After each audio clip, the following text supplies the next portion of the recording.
അനുഭവിക്കുന്നുണ്ടോ? വ്യായാമം ചെയ്തോളൂ. ഇത് പതിവായുള്ള ഒരു ഉപദേശമായിട്ട് കേട്ടിട്ട് എല്ലാവരും വെറുതെ അങ്ങ് ഇഗ്നോർ ചെയ്യാറുണ്ട്, അവഗണിക്കാറുണ്ട്. വല്ലാതെ വിഷമം അനുഭവിച്ചിരിക്കുന്നു, ഇനിയിപ്പോ എങ്ങനെ എക്സസൈസ് ചെയ്യാൻ തോന്നുക എന്നാ നമ്മൾ ചോദിക്കാറ്.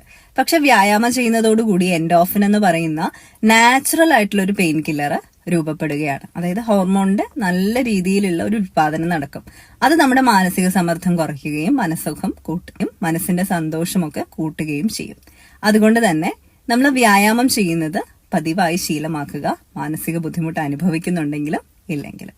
അത് വളരെ അത്യാവശ്യമാണ്. എൻഡോർഫിൻ കൂട്ടുന്ന മറ്റു വഴികളെന്ന് പറയുന്നത് ഡാർക്ക് ചോക്ലേറ്റ് കഴിക്കുക, കോമഡിയൊക്കെ കാണുക, പിന്നെ എന്താ പറയണ്ടേ, ചില എസെൻഷ്യൽ ഓയിലൊക്കെ ഉണ്ട്, അതൊക്കെ ഒന്ന് ബേൺ ചെയ്യുക, അരോമാറ്റിക് ആയിട്ടുള്ളത്.